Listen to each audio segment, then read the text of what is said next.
Yes, good afternoon. Welcome to Plenary 2, which is indeed, as mentioned, on the internet in the post-truth era. And this debate, I'm introduced as I'm working for the Council of Europe on the as European campaign coordinator of the No Hate Speech movement.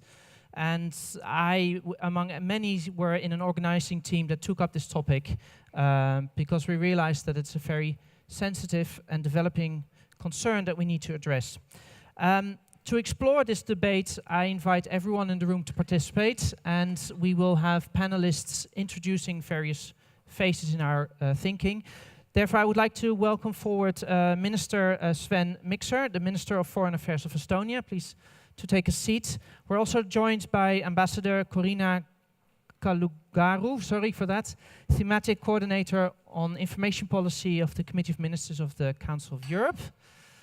I'd like to welcome forward.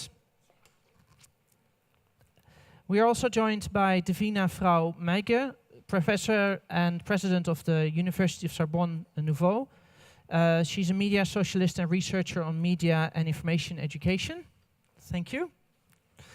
And Jessica Aro, she's an awarded investigator reporter with the Finnish broadcasting company on a social media project called Kioski. This panel is also made possible. I just wanted to acknowledge all the work that's gone in here by two rapporteurs who will be reporting back at the end of the plenary. And we have an online moderator who's following the online debate, and she will also take the floor now and again to give feedback from the online discussions that are taking place, because everything is broadcast live on the internet. Before I give the floor to the first speaker, maybe to highlight why this plenary. As I mentioned, when EuroDIG launched a call for proposals, there was a group of people that came up with this issue, of this topic of fake news and hate speech and how to address it. And we formed an organizing team.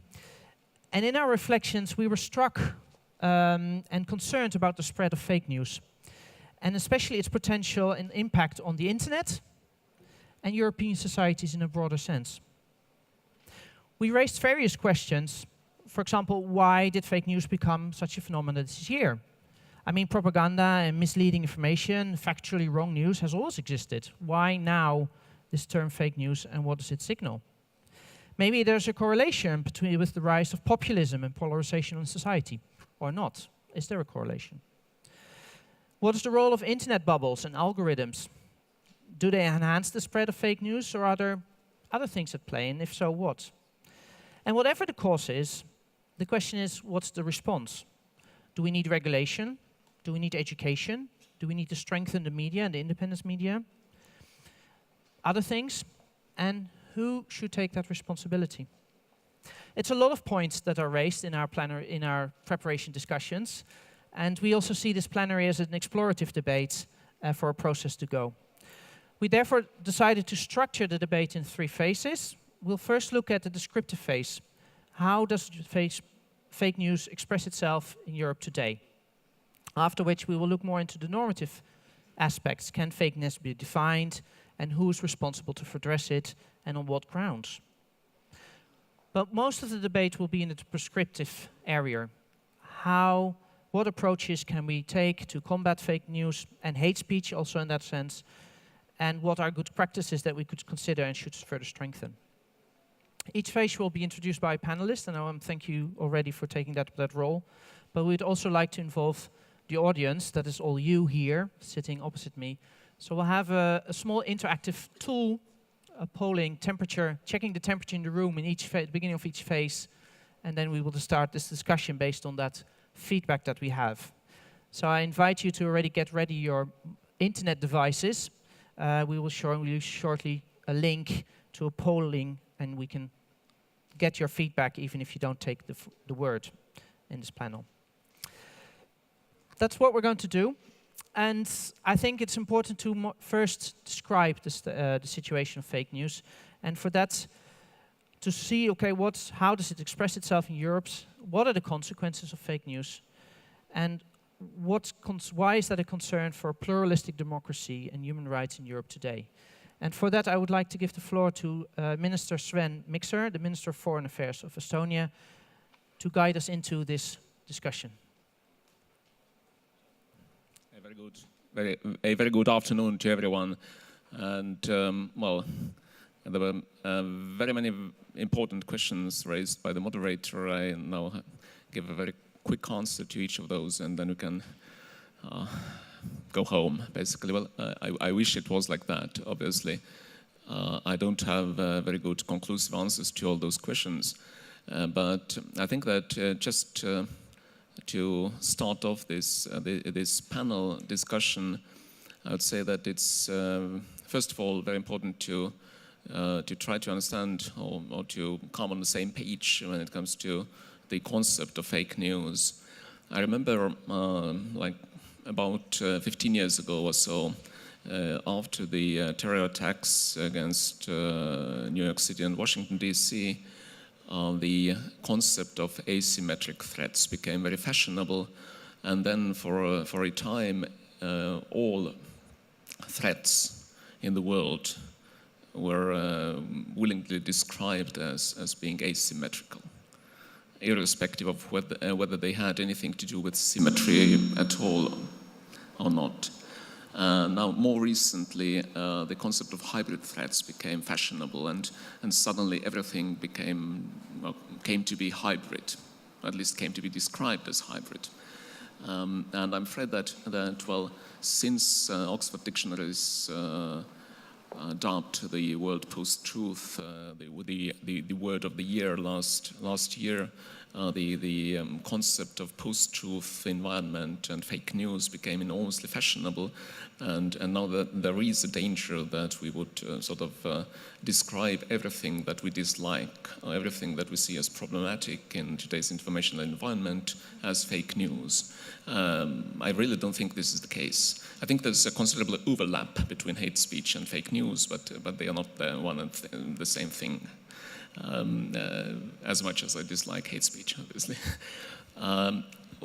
I also think that to start off, that it's important to understand the limitations of the internet as a platform, as a medium. Obviously, I mean it's the thing of today, and it's obviously going to be the thing of tomorrow. But it's a bit like, well, when the big international military operations in the Middle East were still ongoing. I mean, in Iraq and in Syria, then there was an analyst who said that in the United States of America, since they have this terrific hammer of the U.S. military, there is a strong tendency of thinking of every problem as a nail. I think it's a bit similar with the internet. Obviously, the opportunities created by the internet are enormous. I don't think that. I think much of that potential is still untapped. It's an enormously powerful tool to boost economic growth, to boost competitiveness, to give access to information to people and groups and societies that had never in the past had such access. But there are obviously also limitations. I think some of those limitations have become pretty apparent recently when the Arab Spring happened. We were all very fascinated with, enormously impressed by how the military dictatorship in Egypt was brought down by social media, Twitter and Facebook.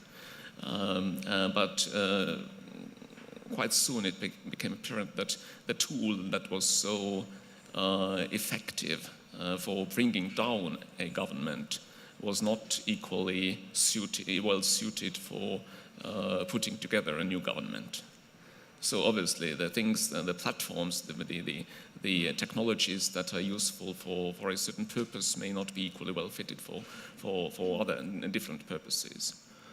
And I think that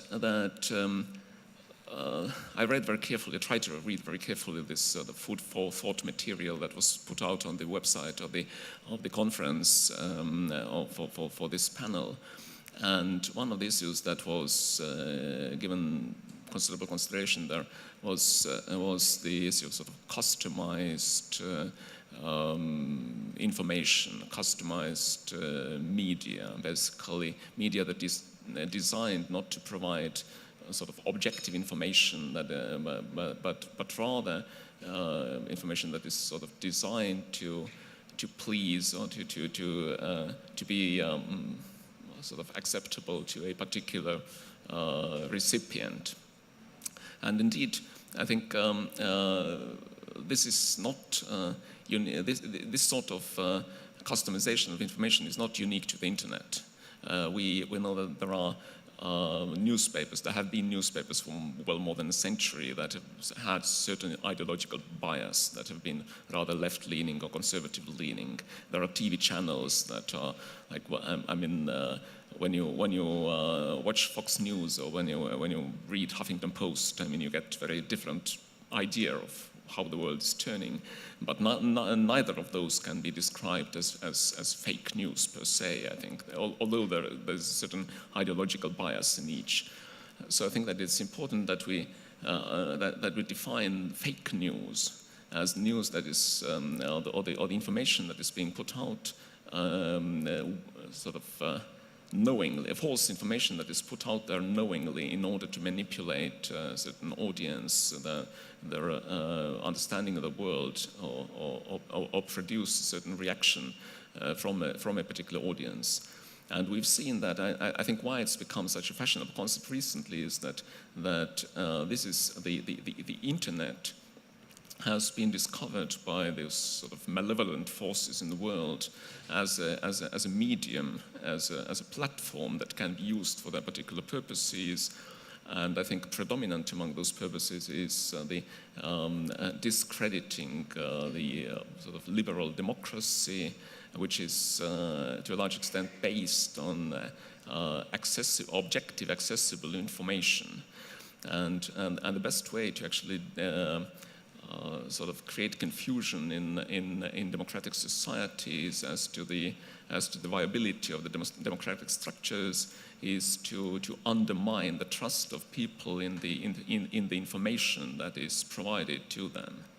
And I think that what is unique of the internet era is the fact that the number of media channels and the amount of information that is available to people has exploded over a very short period of time. There has never been so much media, so much information available to a single individual as there is today. And the absorptive capacity of the human mind has not expanded correspondingly, obviously. I mean, the amount of information that we can take in during a day, I mean, by the number of pages we can read or number of TV channels that we can follow simultaneously, I mean, that has not expanded. That's pretty much the same as it was 500 years ago, 100 years ago, or 50 years ago. And obviously, it's becoming increasingly more difficult for people to critically analyze and critically assess the quality of the information that is out there. The analyze or sort of proofread the sources and the objectivity of the information, and that is what has created this sort of post-truth environment, this post-truth era, if you wish. And obviously, if there are regimes, if there are movements, social movements, who see as the greatest enemy, the greatest adversary, liberal democracy and democratic structures, democratic procedures, free elections, free media, then those forces obviously are critically interested in trying to utilize those, use those possibilities offered by this new environment of plurality of different information sources. But I would probably have to stop at that and move on to the next. Yes. So you're raising, thank you for that, Minister. So you're raising various points, I think, in your description of the situation. Fake news is a term that's maybe fashionable, and we should be worried about what do we actually talk about when we're talking about fake news. But you're also mentioning, there's issues here of criticism about the information that we have and the filter bubbles that what we would often call that. So algorithms filtering information that we prefer to see and not diversity of opinion. Plus, you mentioned there's lots of information out there, and that leads to all kinds of questions on how to manage all this information and which choices do we do. I would like to make this as interactive as possible, so I wanted to ask, first of all, because we had a feeling that actually fake news is leading to polarization or not, and we would like to know a little bit, and this is also a challenge that you're putting forward as Sven. So I'd like to ask the first question to the audience, just to check how this tool works, and then open the discussion for the other panelists and also the audience to add. So you'll see here the link to, you'll use in a second, yeah, the link http://etc/ZBA capital 4. So if we go to the first question,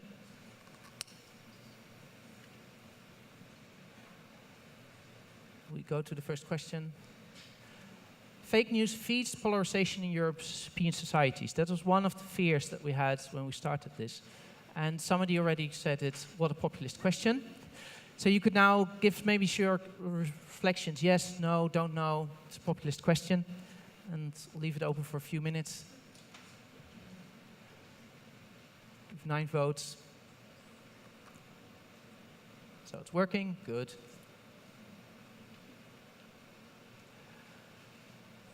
So slowly, it's only 10 votes till now, so it's 14, 15. It's slowly moving towards the yes direction. Okay, I'll leave it open for a minute, but meanwhile, let's open the floor. I see, Jessica, you want to say something? Okay. I think a bit of a chicken and egg question, whether fake news actually leads to polarization or not. I think that when you go back in the history, hold it a bit closer to your in the history of parliamentary democracy, then say 100 years ago or so, political parties ahead of elections put out the manifestos and then expected people to follow them, and sometimes they did and sometimes they didn't. But then with the development of sociology, the situation, basically the paradigm was a bit sort of reversed, and today political parties generally try to get a good sense of the public mood, and then promise things that's or campaign on things that they expect a particular segment of the society to care about or like or dislike, and that I think that this is the main factor that leads to polarization of politics, and has created very antagonistic political landscapes in many societies, in many states. And obviously, those who use fake news to put out fake news in order to promote their agenda, they make use of this sort of polarized political landscape. I don't think that actually sort of fake news or the emergence of fake news caused the polarization in the first place. But definitely there's a link between the two. There's a correlation. Okay, thank you. Yes, Lina. I would say that, in fact, polarization existed before, and that fake news is coming to break this. Because, in fact, if you look at the history of media and what the internet is doing to it, we are not in front of something new with fake news. What we are in front of, and that is new, is how we evaluate truth and information. And what is changing is the circuits for us to check information, its validity and its authenticity. And the fake news issue first has to be taken down in terms of categories. So in my opinion, there's 3 types of fake news, and they're not the same.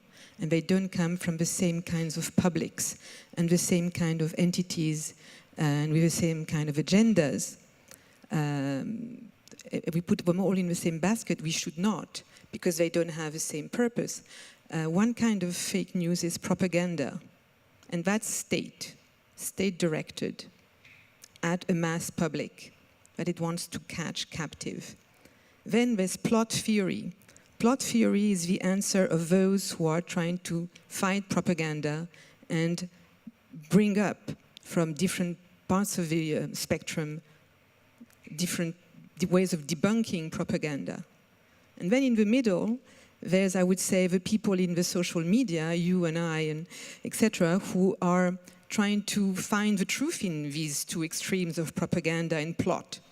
And we do it with gossip. We do it with rumor. We preach the false to get to the truth. So there's 3 types of fake news, and they come from very different kinds of people.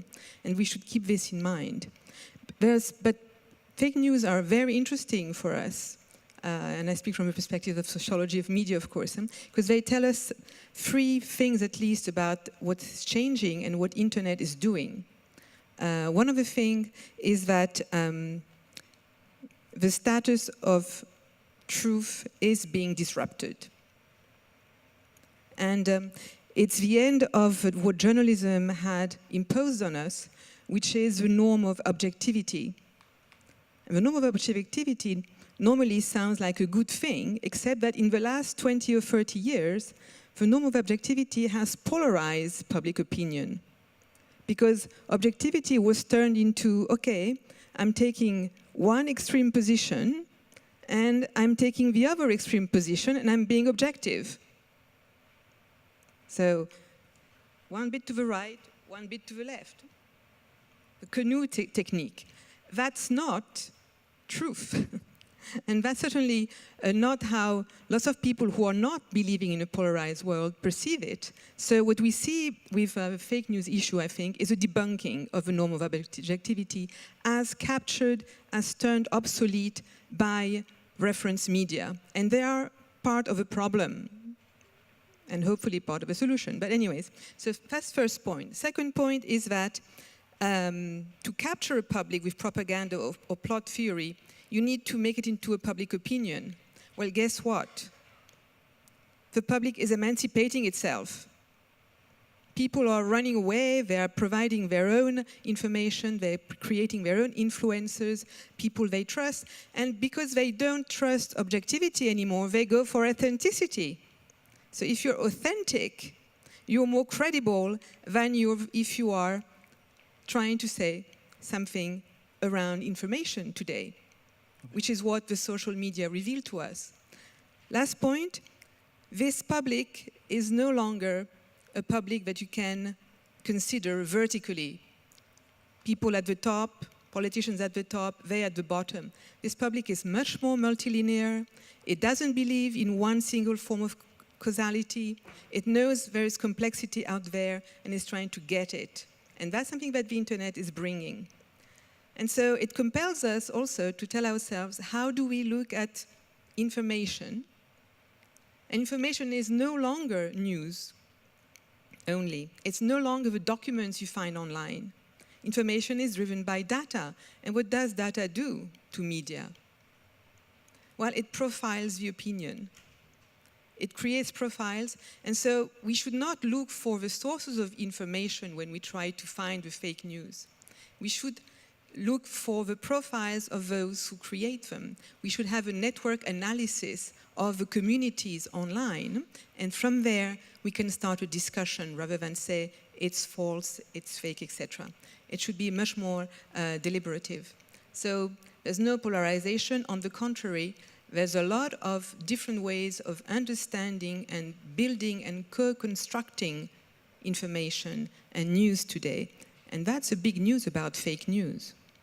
Mm-hmm. Okay.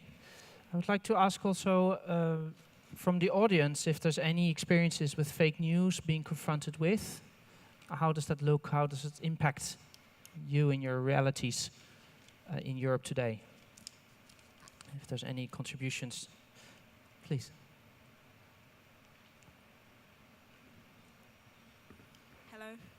Hello, my name's Todi, and I'm with the No Hate Speech movement.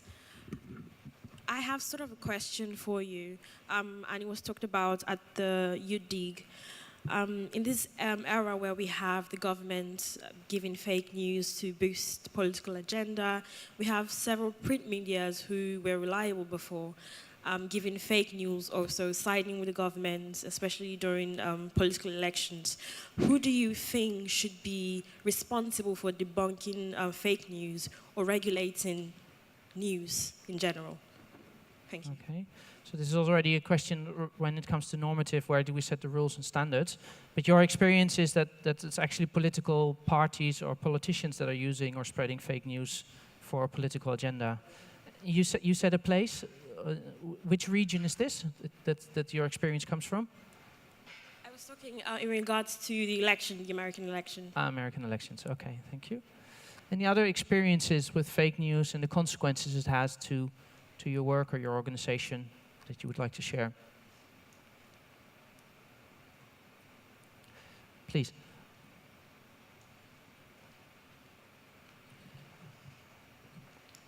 So my name is Gürkan. I come from Turkey, and I'm running a news organization. It's a citizen journalism news center. And what we do is we fact check and we verify news before publishing them. We rely on our hundreds of reporters from across Turkey. But sensational news is something that is quite catchy. And the conventional media, in more than one cases, has been doing this kind of sensational news, which happens to be something that is not true, that is not based on facts, or that is not verified. Instead, we rely on verifying. Rather than being fast, we try to be as accurate and reliable as possible.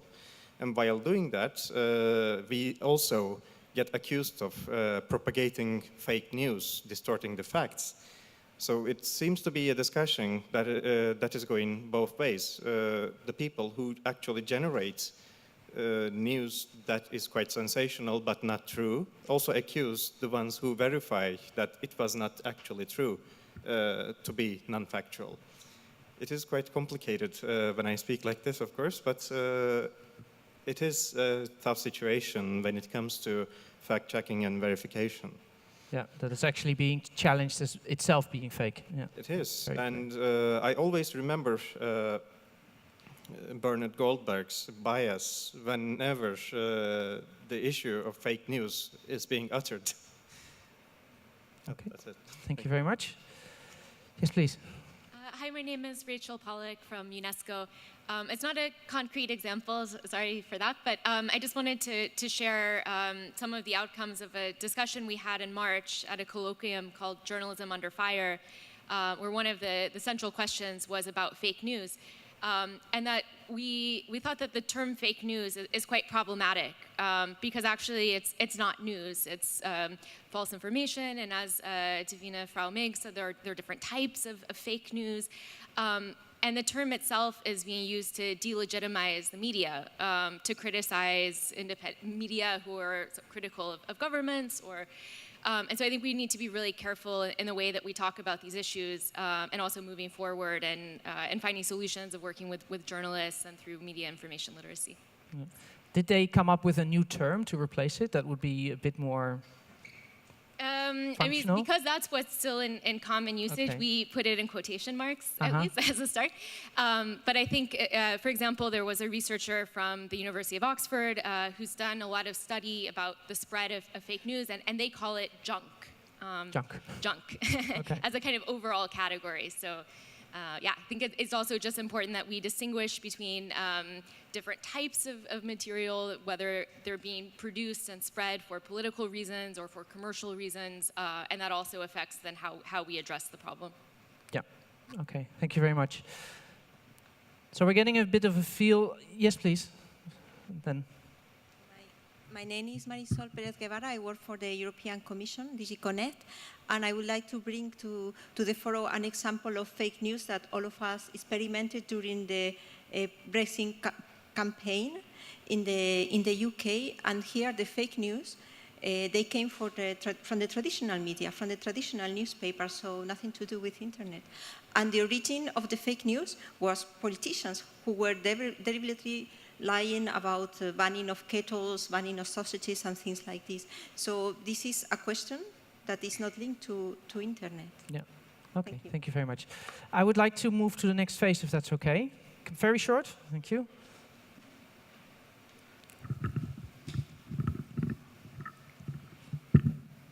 My name is Osman Kaskanaglı from Turkey. Coşkun oldu, correct pronunciation. One of the organizers of this session. and this question I insisted to be voted for. I thank you for the previous speaker here, because it has nothing to do with the internet. Often it is discussed in the internet realm. There is yet another recent research showing that polarization exists in older people, but social networks and internet is mostly used by younger people. So let's separate those two, internet and fake news and polarization, from each other. But fake news, all of a sudden, why it became a hot topic? Because I know in Turkey, I know in the United States, I know in some European countries, polarization in different axes in different countries is increasing in the recent years. Hence, it becomes a good market, so to speak, for fake news. Thank you. Thank you very much. Okay, we're getting various experiences of fake news. It has different faces and it looks differently, and it's certainly not something only related to the internet. And as some people were mentioning, Sophie, yes, but then how do we define it? What are we actually talking about, and what basis do we have to take action? So can we actually define it? There's a few proposals made already of differentiating the fake news into various categories. But then the question is, okay, are there existing rules and regulations or standards that we can use to actually start looking for a way of addressing this fake news? So if it's propaganda, on what can we fall back on? If it's gossip, what can we do? What standards do we have? What regulations do we have to maybe take action? I would like to ask Ambassador Corina Kalugaru to take the floor. She's the thematical coordinator of the information policy of the Committee of Ministers of the Council of Europe and also Ambassador of Moldova in the Committee of Ministers. Thank you. Thank you, Menno. In fact, the previous interlocutors mentioned that the digital year, in fact, brings to all of us not just the rights, but the responsibilities. And propaganda, fake news, it's a phenomenon that, in fact, could be maybe preventable, but at the same time, we have it today. And I think the Secretary General annual report on state of democracy, rule of law, and human rights emphasize the scale of populism and fake news. And in fact, the possible further actions should be implemented by the government, but at the same time by all the national and the regional, international stakeholders. I'm talking here about not just the government, national agencies, private enterprises, civil society, and usually we, the governments in the Council of Europe or the member states, are used to elaborate and to negotiate different recommendations, as you mentioned, regulations. But I think with the Council of Europe Internet Governance Strategy, we are bringing a new platform for the business and the Council of Europe, where we should listen each other, and not just to listen, but to act, because I think until now we was discussing too much, and we are emphasizing the issues that we have towards nowadays. Concrete actions, but I think concrete actions should be very simple and focused. These actions are coming from the education, I think through No Hate Speech campaign of the Council of Europe as well. We need to raise awareness to the population, and at the same time, freedom of expression that we have already, it's impossible to limit some access to the information. So the question is how to delimitate the wrong and the true information. So this paradigm, in fact, it's about doing your job in a professional manner with true information, but unfortunately it's quite impossible because there are different interests. So it's about the final end for the people's choice what they are choosing to believe in some fake news or true news. So it's nowadays a question of being true citizens of our countries and of our world. But in this delimitation, in fact, it's about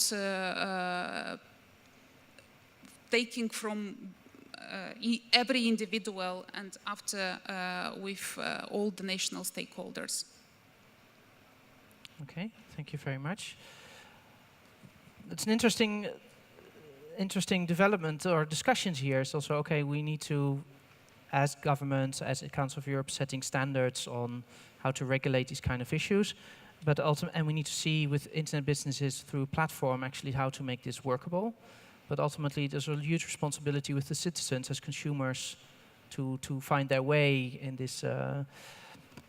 Okay, especially because of freedom of expression, and sometimes this is difficult to balance. Where do you draw the line? Where do you find the line?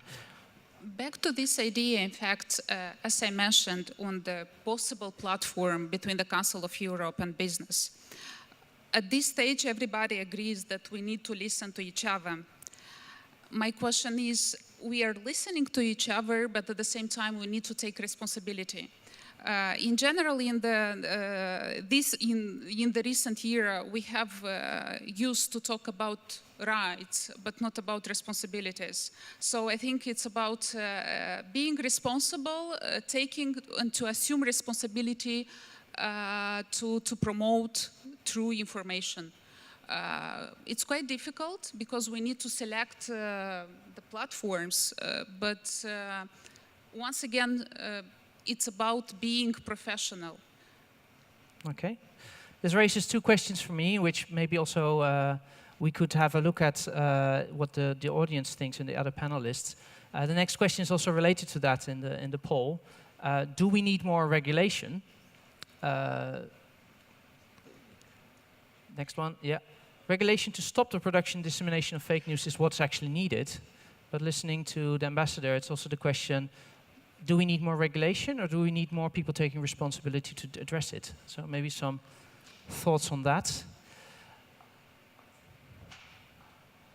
Okay, so of course there's only 14 voted now, but more will come in. But it's moving into the no direction. No, we don't need more regulation. So maybe it's true that what we actually need is people taking responsibility in implementation. Does anybody have a feedback on this? Points of view to add to this point? Yes, please. I think that, well, we should not, definitely not equate bad journalism and fake news. And even, I don't think that propaganda and fake news are exactly the same thing. And I would like to limit the term fake news. I mean, again, there was this question whether we should call it fake news at all because it's not news. Well, that's why we call it fake news. It's like there were those news stories, I don't know whether they were fake or not, but about fake rice being sold in China, like plastic rice. Well, we might argue that let's not call it rice because it's not rice, really, it's plastic. But that's why it's called fake rice. I think the same way, fake news, by definition, is not news. But also, I would say that we should limit the term only to those instances where the sort of untruthful information is being put out there knowingly in order to achieve a sort of desired effect. Otherwise, we basically say that, well, all sort of information that we do not like or do not agree with is fake news, and that's extremely confusing, and that way we actually, I would say, encourage the polarization. Because, I mean, you may read from one newspaper that, well, the taxation system of Estonia is, well, brilliant, and from another newspaper that, well, it's crap. And, well, obviously, I mean, both cannot be true at the same time, and then it's very tempting to cause the one that you do not like fake news, but it's not. I mean, there may be a certain ideological bias, but that's not fake news. And I think that regulation probably is not the way to, or the over-regulation is not the way to resolve it.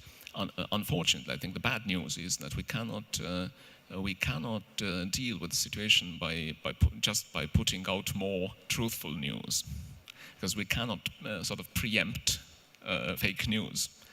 I mean, take stories like, well, there was an immigrant from country Z that raped a pregnant woman. Well, it's mixture of hate speech and fake news, maybe. I mean, but you cannot basically counter that by reporting all the instances where people were not raped by immigrants. I mean, that's you have to find you can debunk the story once it's out there, but then that puts you on the sort of providers of the truthful information on the defensive already. So I think that the answer is more with this sort of critical, sort of improving the critical capacity of audiences and individual recipients of information to make the distinction between what is truthful, what is not. I think this is the key. But even that is not easy. If I tell you, I mean, that well, it's raining in Paris, you're sort of inclined to believe me. Why should I lie about it? And if I do, I mean, it's very difficult for you to, well, you can go to a website, weather.com, something like that, and check it. Then you probably will believe what that website says. But you can create a website, I don't know, climate.eu, and a fake news website, and try to get it referenced in more serious media, and that's why how this industry operates. So it's actually an enormously difficult issue to deal with, but obviously we cannot resort to sort of Luddite answer to try to destroy the machine in order to sort of get rid of the potentially harmful use of it. Thank you. Davina? Thank you, Emo. Well, in fact, there's lots of regulation going on, except that it's very different kinds of regulations. And again, we have to be clear about who enacts them and who is responsible for it and should be accountable. The GAFAMs, the media platforms themselves, are regulating right now. Facebook is taking down websites. Who controls Facebook? Facebook itself is now saying there might be a necessity for some kind of media status of the GAFAMs. Right now, we don't know what it is. It looks very much, because it's American, it looks very much like the model of a common carrier. Telephone, telecom, or the information provider, which it actually is called. But there are other models for media that we might want to consider for them, especially if the issue is trust. There's the public trustee media model, in which there are a few obligations of public service. And isn't the internet a public service somewhere? Shouldn't we be able to give politicians or whoever says something erroneous the right to answer in the same outlet, which is what characterizes, for instance, the public trustee model? We really have to go back to thinking through these models that have been existing and that have hybridated over time, and probably we come up with a new one for these media, but they are media, and they're starting to recognize it. So if they're media, then there's other ways of thinking regulation. That doesn't have to be state regulation. There's the one by the journalist profession itself, which is happening. You're all familiar with, for instance, the Décodex of Le Monde, which is trying to take care of all the websites that are suspicious and calls on to the media users and internet people to help, to signal, to identify, to be aware of these things and report. So this is becoming interesting in terms of co-regulation. You have the journalist profession and the users getting together. Why not? This is certainly one of the options that the internet favors, having a bottom-up approach to debunking fake news. The last one would be, well, there's two more, of course. One, you know me, you know that I'll just say that the best regulation is education. Haha. Takes a long time. But another one could be to figure out algorithms that instead of pushing the fake news, because they're sensational, because of their proximity to other keywords, traditionally hot, how about devising an algorithm that thinks like a journalist, an ethical one? That's a challenge for the technical community that is here. Where is this journalistic-minded, designed algorithm? This is where we should be going, among other things. And the true answer is we have to have all these options at hand if we are a real democracy, all these options. Yeah. I do want to go back, though. It's interesting to see all the different various approaches that we can choose to see which answers the question, how do you start implementing regulations that we set ourselves or norms that we set ourselves? The question here is, before that a little bit, okay, how do we actually, what are the norms and where do we set that and what are the starting points? Me working for the Council of Europe, I would say, okay, the Human Rights Charter of the Council of Europe, and they're similar to that. But I think, as Sven was mentioning, the Minister was mentioning, is that the intentionality of fake news, that's an interesting element here. And is that a starting point to actually say, okay, the intentionality means that a certain norm has been crossed and that's why we need to take action.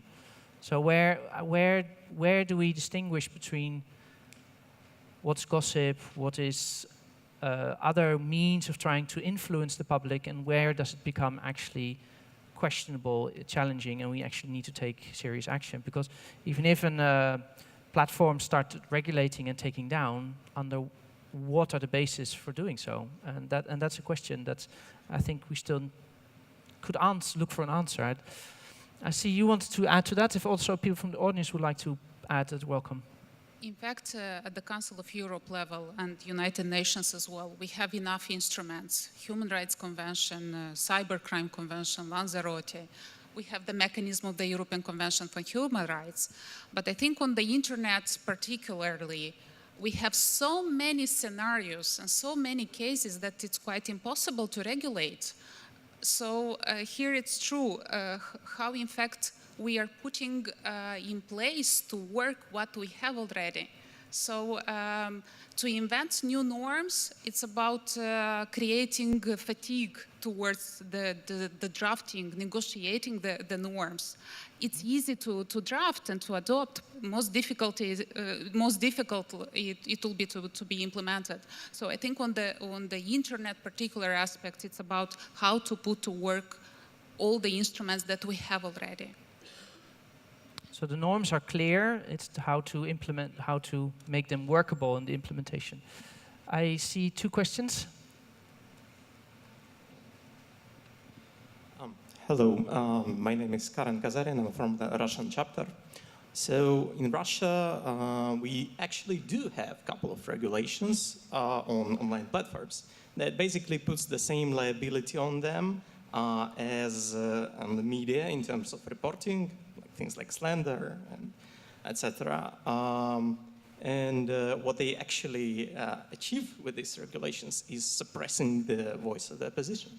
It's working not as planned. So when I hear that from the supposedly democratic countries that they need some more regulation on online platforms, I fear that with the change of politicians, it can be used to suppress voices.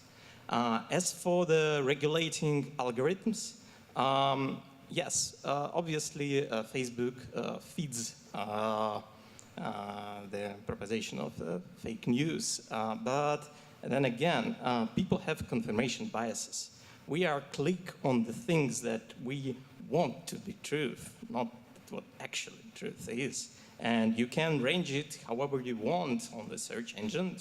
but people will still click on what they like to see and not what the actual truth is. So I think that we should invest in a good journalism, and that's probably the only way that we can combat this. And as for algorithms, I think it's in the best interest of platforms themselves to create better algorithms that are not easily impacted by people's biases. Because right now, at least on the social networks, it's what it is. We train algorithms to do what they do, and not algorithms make us read what we want to read. Thank you. What's that?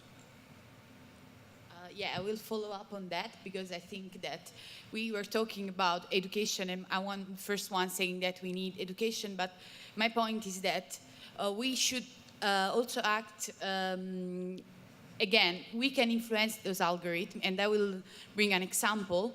After I work in UK, and after the terror attack there's been in London, one of the first things, but also in Manchester happened the same, one of the first things that appeared on social media, they were Twitter by mostly teenagers that were saying about people missing or posting pictures of victims that weren't confirmed yet, because actually the main reason to do that, it wasn't even hate speech, it was just to have visibility, pointing on some feelings in the aftermath of such awful events. And, but the good thing is that after these things, there were people, journalists for different media outlets, that pointed out the fake news. And they cross-posted the fake post and the actual one, tracing the pictures, where they were coming from, why they were doing, and they did it really in the afterwards. And we're talking about a country in which, it was mentioned before, fake news and propaganda are part of the mainstream media. So we got newspapers that are free, available to everybody, that has spread a lot of hate speech and fake news, especially during the referendum. But it's like, since there have been people that have been worked on kind of deconstructing and debunking what they were doing, now they're much more careful, because monitoring what was going on after these attacks, or now that there is a general election campaign going on, there are people that after everything, they go there, and after every comment, they are saying, look, this is not true, and stuff like that. So it works. It's not, of course, it's not like it works always, or it's really popular, because we're talking about, like the person before me was saying, people click on what they want to see, but it has an effect.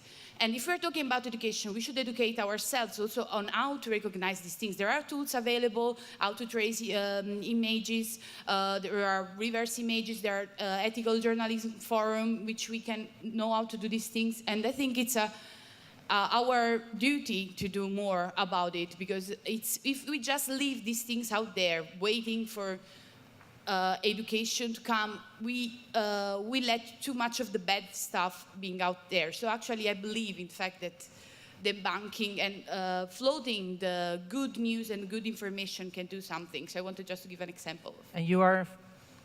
I'm Deborah from the No Hate Speech Movement. Sorry about that. And thank you. From the UK, yeah. Good, thank you very much. Yes.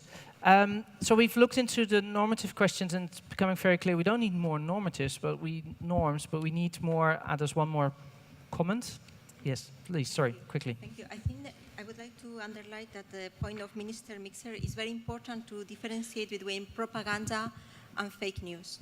This is two different problems, two different issues. So propaganda is produced by a country and is not easy, but you know the sources are coming with a very political intention. So for instance, in the European Union, we have, in the EU External Service, we have a strategic task force dealing with pro-Kremlin propaganda. They are trying to understand how this works, how this disseminates, and how this is threatening our democracies. So this is one issue. A different issue is fake news, which is really many different things. So I would add one category to what it was said already, is those fake news produced by for economic interests. So people that just want to get advertising and they get fake news bigger and bigger and bigger, so they get more traffic and more advertising. The big intermediaries are dealing with this with the follow the money approach. So this is another category. Then we have the category global fake news, which are not illegal. And I think this is important to say. Fake news are not per se illegal. You can have some fake news that are illegal, for instance, when they go into defamation or they are illegal incitement to hate or to action. Then you have specific laws to deal with them. But outside of what is illegal, fake news are not illegal. And here I would just quote our Estonian commissioner who said, we don't want to have a ministry of truth. That's what he said. And this means we cannot have regulation on something which is not illegal because the freedom of speech is an overreaching value of our democracies. Thank you. Thank you. Did you mention who you were? Sorry, who I am. So my name is Marisol Pérez Guevara. I work for the European Commission, DG Connect. Thank you. You said that, of course, before. Thank you very much. I would like to move on, if that's okay. But it's interesting what's been mentioned here is that on a normative level, we have rules and regulations and they're functional. And then we need to be very clear on what's illegal and what isn't illegal, which I think is a good, interesting point. Makes me reflect on previous discussions we had also on EuroDIG when it comes to hate speech. And how do we deal with hate speech and illegal hate speech and non-illegal hate speech and the various approaches. So if the norms are clear and the rules are clear, but it's about implementation, we're moving to the last phase of prescriptive. Okay, what can we do? And many points were already raised. So I'd like to ask Jessica to lead in and then to give the floor to Divina second. Is that may? Thank you. I would like to present two true stories, not fake news. I would like to present what happened to me after I started to investigate Russian information warfare. No, it doesn't work. You need to. Okay. Yeah. So, and also what I found out in my investigations. Is okay. So, and this will answer, I promise this will answer so many of your questions and so many of your comments. Let me just guide you through. This will give you pretty good insight and also show you what Finland has been countering this hate speech, propaganda and online threats. I'm quite proud of that, but let's first see what happened to me. So, in September 2014, I still am, investigative reporter who is investigating extremism, Russia, and information warfare. In 2014, I found out that there was then new phenomenon of Russian information warfare. That would be the social media and online trolls spreading propaganda, pro-Kremlin, aggressive messages to people all over internet. So I asked Finnish people to help me investigate, and I started a crowdsourced project. And I asked people to share their experiences, where they have seen these trolls and how do they act and what kind of attacks they do. So in 2-3 days, I started to receive hateful messages in Russian language to my phone from all around, Kazakhstan, Ukrainian number. I received a phone call in which someone was shooting a gun or playing a sound of shooting gun. People were accusing me in these text messages of persecution of opinion, persecution of people by their opinion, accusing me of crimes, hoping that I would go to jail. And these were basically coming from all over the Russian language world. So then I found out that some fake news have been spread about me all over Russian language internet troll news sites. And what it says here in the news is that I am not actually a journalist at all. I am actually a well-known, famous assistant of American and Baltic special forces, security services. So this is basic propaganda trick of framing a person as foreign agent in Russia. Also, I'm accused of gathering some kind of illegal registry of Putin supporters in Finland, so doing crimes, and also giving this list of people to American services. Also, my contact information there is published. Why I want to tell you this is to show how fake news actually work, how they can be used to manipulate and propagate and agitate people's, not just their ideas, but also their actions. So basically people were reacting by calling me and sending hateful messages to me, to these fake news about me, because many people believed them. Also, at the same time, there was orchestrated complaints campaign, which was also then made fake news about, claiming that me and a Finnish broadcasting company would have been breaking many laws with my article, in which I certainly wasn't looking for any information about any actual people, only aggressive anonymous online trolls. Also, during the process of my story making, there was a protest put outside Wiley.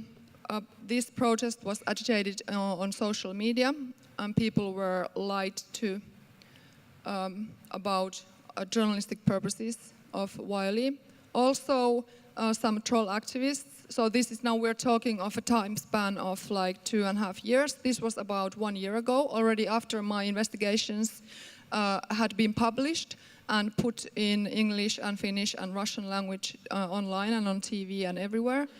So it seems that the troll activists would even hire an actress to play me in a defamatory YouTube video and framing me again some kind of NATO agent and pro-American agent.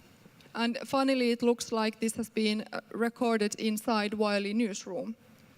Also, what these fake news spreaders and social media propagandists do, which I would like to have your comments about, is that they buy visibility for disinformation from Facebook to show these contents to even bigger audience. So this happened to me too. And then a little over a year ago, this was the most horrible campaign I ever experienced. This was like a month after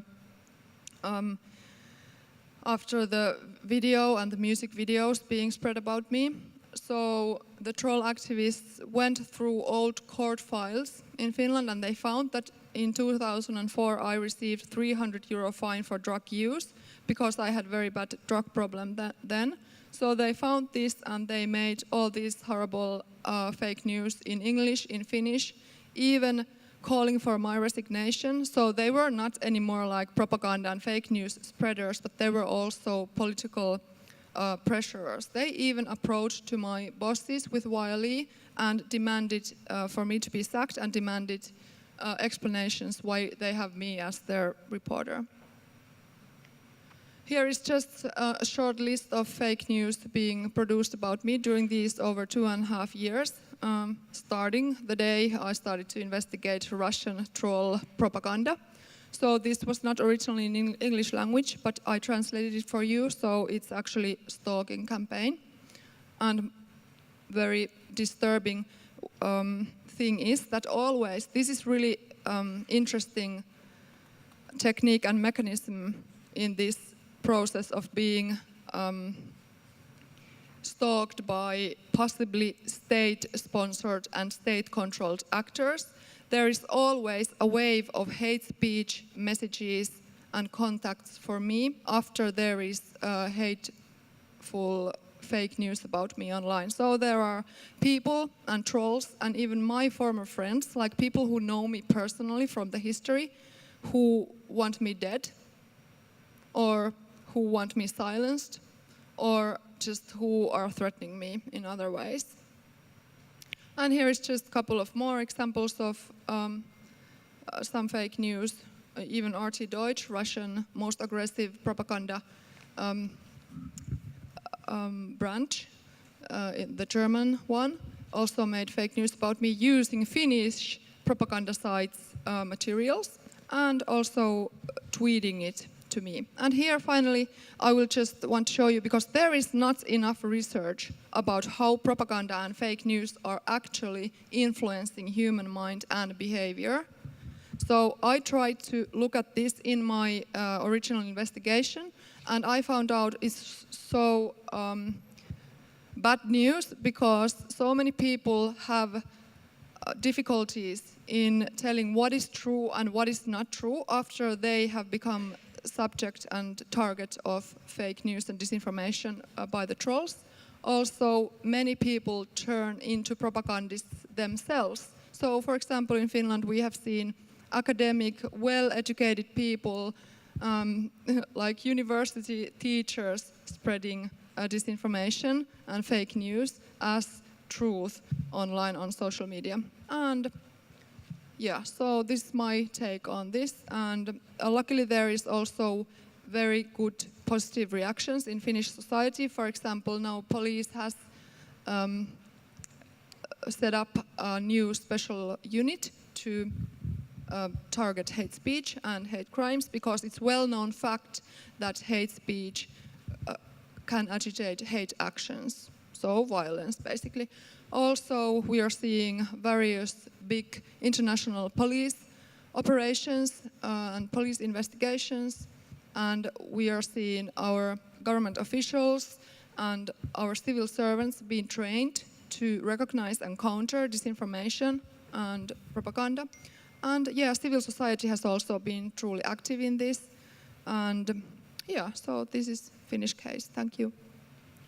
Thank you very much, Jessica.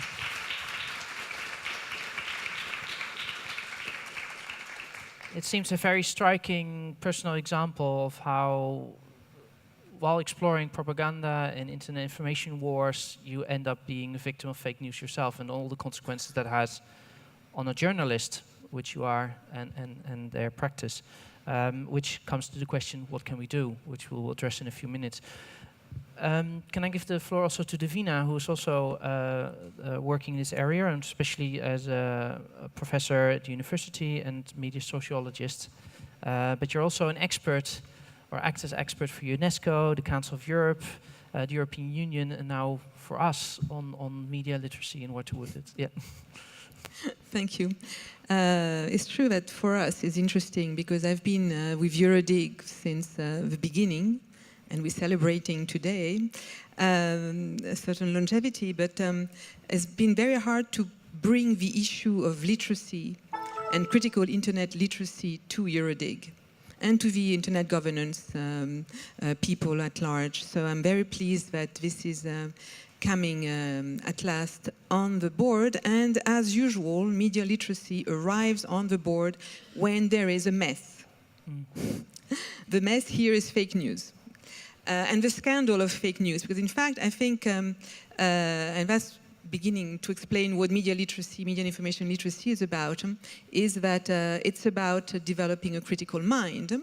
It's about a very specific set of competences that are necessary today, and that should be first and foremost in education, including search for information. Because what it allows, when you start having a pedagogy of that, and we start teaching young people, but also adults, and the big news today is that we have to be media and information literate throughout our life. It's a program. What it allows us to see more clearly is what I've tried to do before.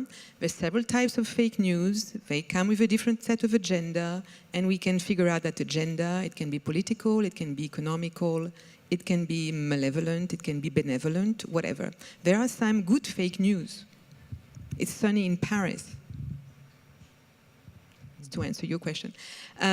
But when you become critical, then you start having some tools, and you can start putting words on what is happening. And once you start putting words, you can ask for action, you can petition your politicians, you can try to be an activist of different kind. So for instance, what I would say from a perspective of media and information literacy to what is happening is that fake news is a scandal in the Greek sense. It makes us stumble on what we thought was the acceptable.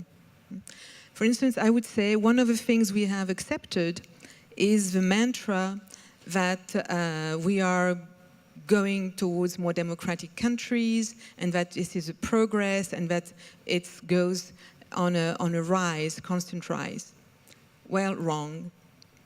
What we're seeing, and this is what's so difficult to explain in particular to young people, but let's face it, to ourselves, this kind of propaganda is extremely disruptive. And we've been taught in the digital world to think disruptive is good, except that the disruption at the moment is against democracy. And some people think it's good. Everybody has their own truth. So we have to think about it. But just thinking about it is starting to think of an answer and providing the responses to it. But think about it. What of a scandal? The scandal is that propaganda that used to be internal to a country is now affecting the politics and the decisions and the opinion of other countries. And that's scandalous because the integrity of one culture, of one nation, etc., is being attacked. So yes, we have to think about it. And then there is what Jessica was mentioning. It's the blurring of borders, and we move from fake to hate. Suddenly, liberating the language of fakeness leads us to a very different thing, in fact, hate speech. And hate speech is regulated, at least in democracies, at least in European democracies, not in the US, where a lot of things can happen that way. So getting handles on these issues critically is part of a role of a pedagogy of media and information literacy. But once you've said that, you haven't advanced. And I'm really bored with presenting just this aspect of media literacy. That's something to wrap, to put a nice wrap around a very bitter pill. So we have to take media and information literacy to a different height if we are responsible, which the Council of Europe, I'm glad to say, is doing, UNESCO is doing, the EU is doing. Marisol Guevara was at DG Connect and taking into account media and information literacy. Europe, for instance, has been very wise in deciding that media and information literacy is the banner under which digital literacy should be. Which is to say, it's not so much about the technology, it's about the values that you want to give to the technology. And that's something, it's a good lesson from Europe. So Europe has a directive in which we speak about media and information literacy, and there are DG comps, digital competences, in which information is major. But so if it's not just a pedagogy that you do in the classroom and it's going to take about 25 years to check the effect, if you want it to be more effective now, how should we go about it? Well, I would say two things, and I'll be quick, just to start you thinking. We should construct media and information literacy as a right that gives us access to education, to participation, to citizenship. It's not yet conceived like that. And we should recognize media and information literacy for what it has been from the start, and as a result is making it have a very hard time piercing into national scales, national curriculums. Media and information literacy is a political project. A political project. Not about propaganda, but about debunking propaganda. It's about creating a kind of governance, a kind of giving us again an enchantment of what the media were about when we started with media. They were about democracy. They were about ethics. They were about helping us create our opinion. We've lost that. We haven't transmitted that to young people. We haven't transmitted that even sometimes to journalists. So it has to be a political project, and I advocate not only the governance of the internet, but the governance of media and information literacy. When you look at how politics of information and media and information literacy are in Europe, and I just came out with a book on that, you see that there is, in fact, a lot of dysfunctional types of governance. There's sometimes the Ministry of Education that takes charge of it, sometimes the Ministry of Culture, sometimes it's civil society, sometimes it's Microsoft. We need to think this through, and we need to tell ourselves media and information literacy is an essential 21st century skill, so let's move about it at a huge scale all together. Thank you, Davina. I already see the first person wanting to take the floor, which is great. I think various points were raised here on the role of journalism and the taking up. In further previous discussions, we also had discussions about fake news, fact-checking and the role to take up there. I just wanted to check the audience. Where do you think we should start with thinking? And then I'll give the floor to you. What is your approach to how do we address fake news? The question is, if we move forward, no, one previous. Next. To counter the risk of fake news, we must work on. So what is, after hearing various discussion points, what are the feelings in the room? One person already voted. So to counter the risks of fake news, we must work on internet media literacy, strengthening fact-checkers, rewriting algorithms, strengthening the work of journalists, something else, totally nothing. This is a multiple choice, so you can add more points. All of the above, that's an option, but it's a multiple choice, so you can click all of them. Okay, good. We'll keep it open while this is going, and I'll give the floor to you. Please introduce yourself. Okay, thanks. My name is Paul Plummer. I work for the Electronic Frontier Finland, and I have some kind of a solution and I'm really glad to see that most of the people in the room have voted for not regulating on the issue, which I think is good.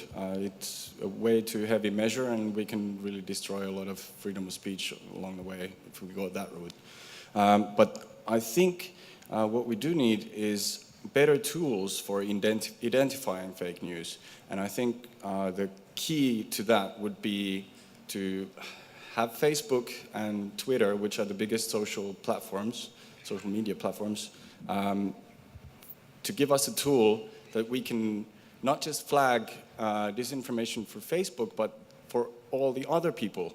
Because there's nothing at the moment that would actually sort of flag you fake news that's going around in Facebook. And I think there could be a solution where Facebook could give you an extra button on a news, and that would show you of how many people or what percentage of people have determined that as fake news. Mm-hmm. And then it would take you, if you were sort of interested to see the conclusions or sort of the debate about that specific news, Facebook or Twitter would then take you to a separate page where the sort of legitimacy of that news were discussed, and people could really verify for themselves and even take part in that discussion whether it's real or not. And I think that's something that can be done crowdsourced. And then there's stuff.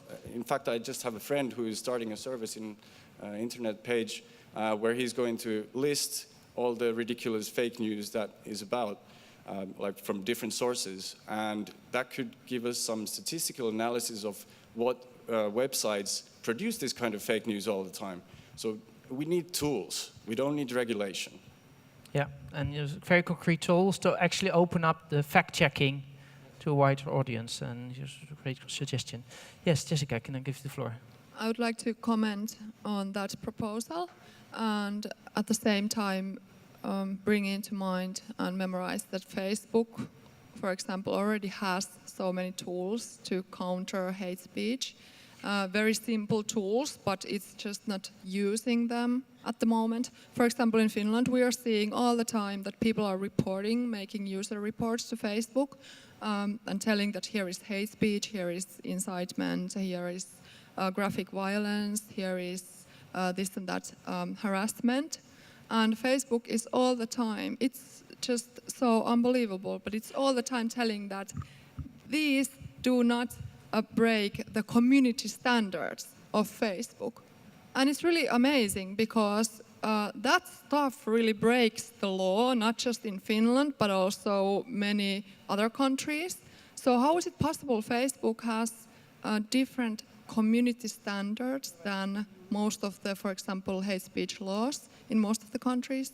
So we should really make these big internet giants accountable for what they're doing. They're basically doing business with us. They're basically taking your and my information and using it in everywhere, but they are not carrying their responsibility as enablers of even state-sponsored propaganda and hate speech spreaders, which Facebook, Twitter, even Google and YouTube at the moment are. And big problem is that you never see these big giants fulfill their promises. They have promised, for example, already 1 year ago, they promised to European Commission that they will remove hate speech in 24 hours after it has been reported. Well, did that happen? No. And maybe it's worth mentioning that the new report was just published a few days ago, 1 year after evaluation, which seems to imply that there's more and more being quicker within 24-hour action is taken. But what's just interesting, adding to your point, is that when it's not taken down, it's not very clearly communicated why not or why. And there's a call for transparency in that level, which was one of the conclusions, which was interesting. Thank you. Just maybe to add, we need research. Really, we are talking without really being sure about the consequences or the path of fake news or how it works. The little research we have gives us 1 or 2 pointers. One of them is that the biggest influencers, the ones who are most followed online, are old media. And in fact, they are the ones who usually activate most fake news. So we have to think the ethics of journalism, and we have to retrain journalists who have been born in the digital age and who click first, check after, and then re-click something else. They think they can do that with news the way they do for other information. That has to stop. So there's a real need for the profession to have a grip on itself. And I know that some journalists are doing that, but it's not all. And we really have to be careful about that. The other thing that research shows us is that these influencers, we know now the speed of rumor. Rumor, when it's fake, takes about 12 to 14 hours to be debunked. When it's real, when it turns out to be real, it takes 2 hours. So bad news, fake news, real fake news, if you want, circulate much, much longer and have a much more damaging capacity than real news. And unfortunately, the buzz that the correction makes is much less than the buzz made by the fake news itself. So the correction doesn't get the same speed of diffusion. All of this explains what's happened to you. And so if we have a better understanding of speeds, of networks, of rhythms and flows, etc., we may be able to take action. And again, this is where research and education come to the rescue in order to make decisions that are not necessarily regulatory or political, but that can have an influence on our behavior online. And we are all concerned here. Yeah. Well, yes. I think it's probably a bit easier to both sort of identify and also regulate hate speech than it is to identify and regulate fake news. And I think that when it comes to sort of the distinction between propaganda and fake news, sort of what is and what is not fake news, then I think that, for example, politicians making unrealistic promises during election campaigns is not necessarily fake news. I mean, if you basically say during campaign that, well, I have a perfectly simple solution to provide affordable healthcare to everyone, and it's going to be so easy. I mean, that's not fake news. if you sort of imply that your opponent may have had some role in assassinating, in a plot to assassinate a former president, then that's clearly fake news. That's, I think it's a pretty sort of subtle distinction, but there is a distinction. And I think that basically fake news, basically claiming that something that is not true is true, or something that didn't really happen happened, that cannot be sort of voted on. There is, I think the objective of those spreading the fake news is to create the impression as if there was sort of a relativity of truth, and this should not be allowed to happen. So I think the suggestion that we should sort of vote whether a news item, whether a sort of factual claim is true or not, that's a slippery slope, I'm afraid. That's a challenge. I wanted to go back to the thing, it's the poll where it said, okay, we need to work on algorithms, strengthening fact checkers, and strengthening the work of journalisms. This comes together in one concrete example that I was signed to show.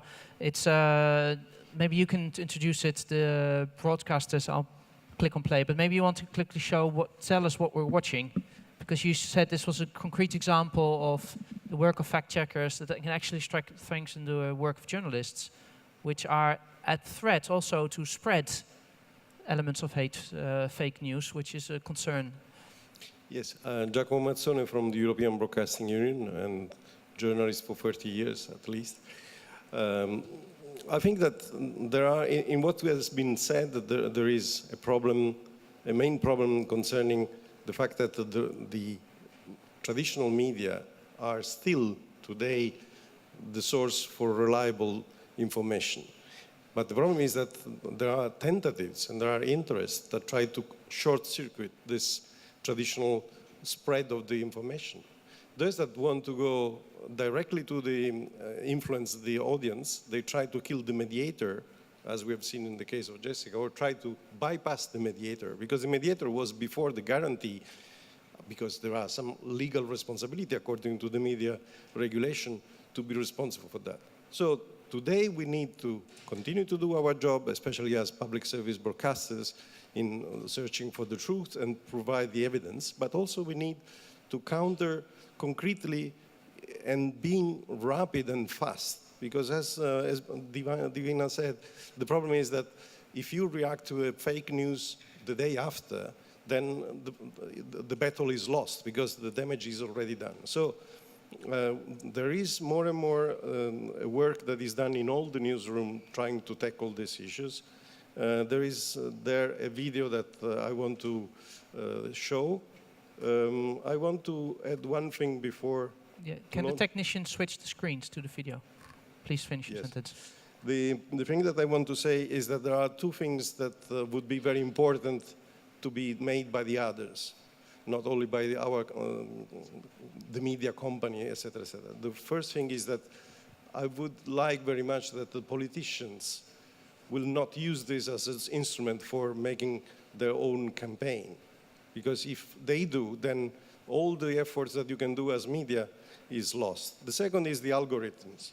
The algorithms, there are possibility, and we've done some testing during the election campaign in France and now in preparation of the German campaign, where when the fact-checking work is done, then the algorithms could be controlled, and instead of spreading the fake news could be countered and eventually earmarked, as the Electronic Frontier colleague suggests. Okay. Have a look. Let's have a look at the explanatory video. Fake news, they are present everywhere these days. Pope Francis supports Trump, a fake. A Green Party member invites all refugees to Germany, another fake. But these stories are shared many times on Facebook or Twitter. That's why ARD News decided a month ago to start an anti-fake news unit. We call them Faktenfinder, fact finders. Every day, 4 people of the team look at viral stories that are shared on social media websites. Christoph, here on the left, is part of that team. He and his colleagues produce a website where they share the results of their research. Is the story really true, or is it false? a fake? Well, we monitor the web every day and try to find out or to determine which fake news stories might be relevant in Germany on this day or not. And then, of course, we have a discussion on whether it is a story is so important that we have to cover it, because there also is the danger that if you cover a fake news story which hasn't had so much impact at this point yet, you make the story actually great by reporting on it. The fact-finders do not only look at German stories. When French presidential candidate Le Pen copied the speech of former conservative candidate Fillon, the unit produced a little video showing directly which parts of the speech had been taken by Le Pen. Sometimes even a satire can go wrong. For instance, when Chancellor Merkel went to Saudi Arabia 3 weeks ago. In public, women normally wear a scarf in that country. Of course, German Chancellor Merkel did not. But did Saudi Arabian media really blur her photo, not to offend viewers? Of course not. It was a joke or a satire, as these pictures show. Also on Saudi Arabian television, Merkel was shown in this original, not blurred. But many people took it for real. We can't prevent fake news from appearing, but we want to provide information on fake news, and we want to provide guidance to our users and help them to navigate within the vast amount of information which is spread in social media and which is spread on social websites. We want to help people to sort out which information is trustworthy and which is not. So the team also produced a tutorial to teach people how to tell fake from real news. First, always check the origin. Is the source really trustworthy? Is the social media profile really new? Does the source have only a few friends? Then you should be very careful. When you see videos or photos, always use image reverse search to see if the video is really from today or taken from a different time. Last but not least, always check the web address. Is it trustworthy or who's behind it? Take a look at the details of the uploader. That can give you some valuable hints if the source is authentic. And if you're not sure, you can always come to the Fact Finders at Tagesschau ARD News.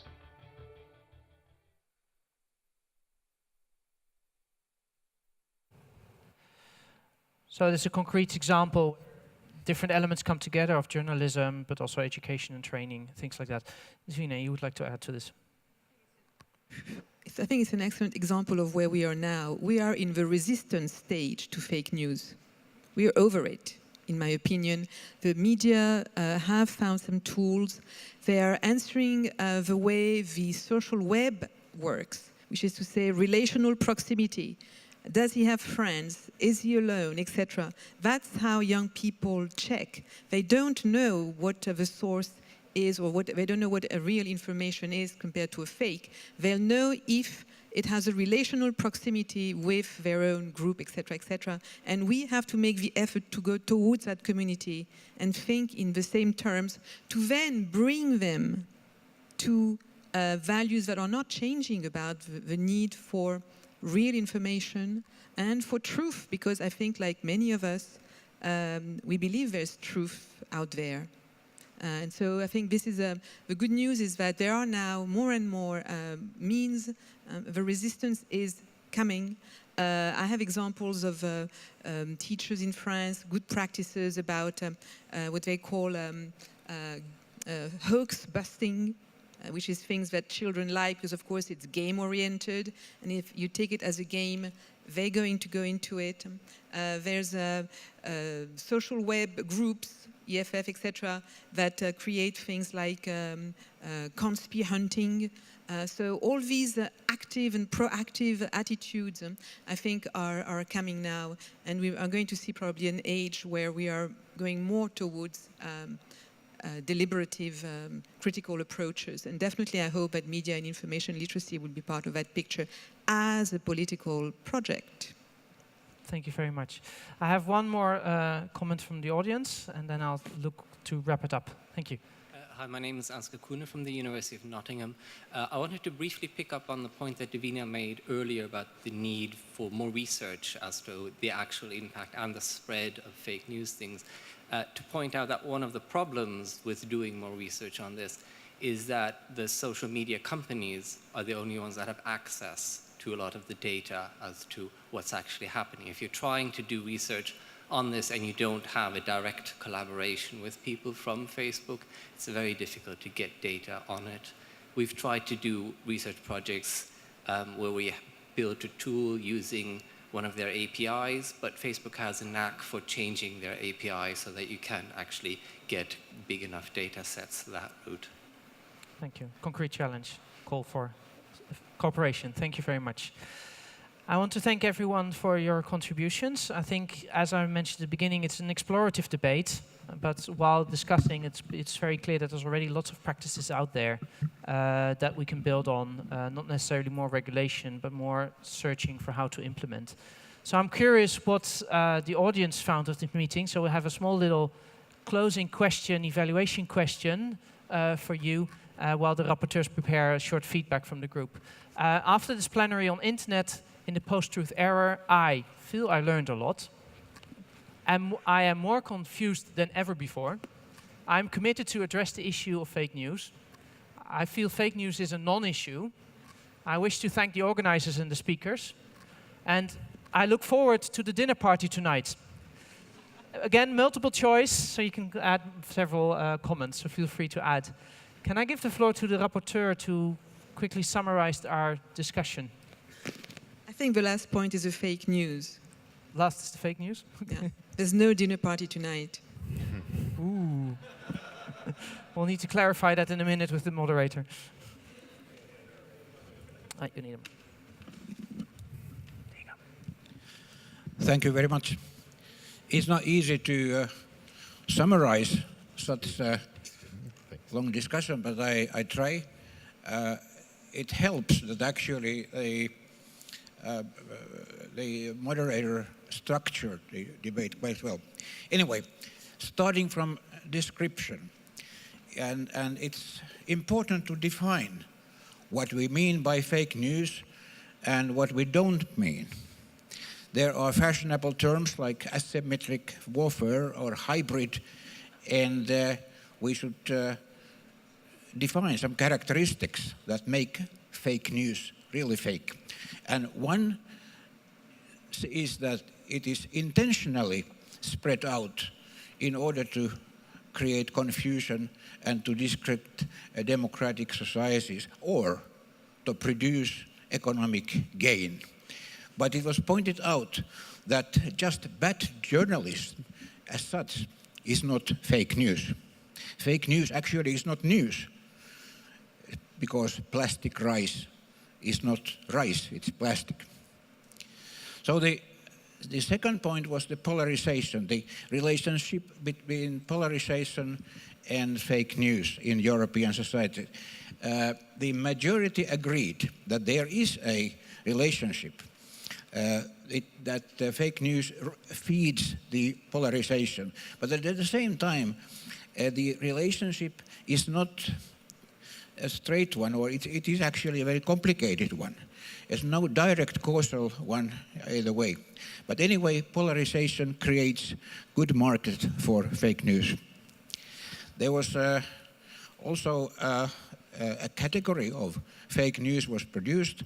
There was like 3 types: the state propaganda plots that were designed to counter it. And finally, you have the people who try to make sense of it all and do it, of course, by rumors and gossip. One of the perhaps potentially really bad results of all this, that status of truth is disrupted. It also undermines the concept of objectivity and journalism as a whole. People are emancipating themselves because they now have the tools. And if they don't trust or like objectivity, they create their own narratives. The paradox is, as it was pointed out, that when people generate news, which is false, and media try to check it, then the media get accused for fake news. It is certainly true that the information landscape is not vertical anymore. It is multi-layer and horizontal. Now, to normative aspects, fake news is not illegal as such. And the question on regulation brought a clear answer. 28% said yes, but 60% said no.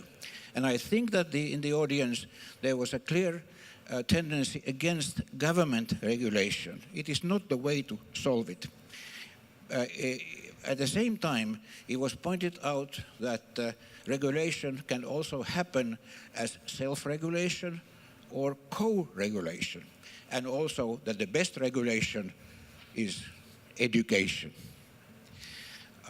The big players, they were in focus here in that it was demands to make them more accountable. It was pointed out that platforms are already regulating, but perhaps more is needed, like, for instance, a media status for Facebook and other platforms. Instead of being just platforms without any responsibility, should they actually be more like media or have some sort of public trustee media model?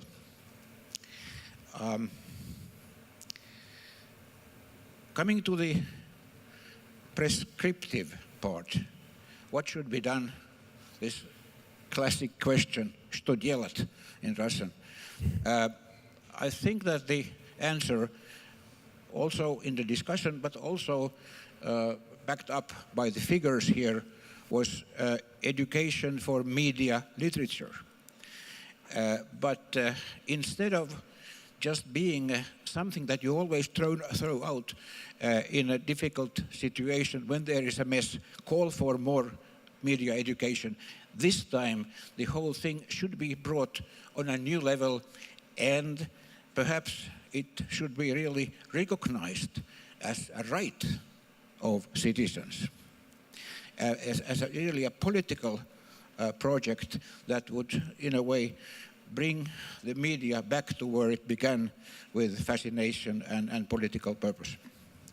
Now, we, of course, we heard and saw an example of fake news as a weapon to silence and intimidate journalists and others who dare to oppose fake news. Finally, the results of the vote here. Again, as I said, the media literacy education was clearly the most favored method. But the second was strengthening the work of journalism or journalists, and furthermore to train digital journalists, those who are pretty much digital natives, to train them in the background of what has happened. So I think this is, I try to formulate these into messages of this session, if I have some more time. Thank you. Thank you very much. Thank you very much. Because of time, no, I don't think so. So I would like to thank you for the report. I want to highlight that a fuller report will go online in the wiki. You can check there the record. Plus the recordings of this plenary were also covered.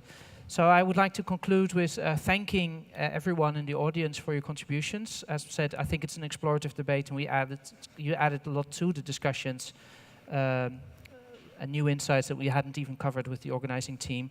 And I also would like to thank the panelists, Minister Sven Mikser, Ambassador Corina Garu, Davina, Frau Meggers, and Jessica Aro. Thank you very much for your contributions and putting your thoughts to the audience. Thank you, rapporteurs and colleagues, for making this happen. And I wish you a good evening and a good party tonight. Thank you very much.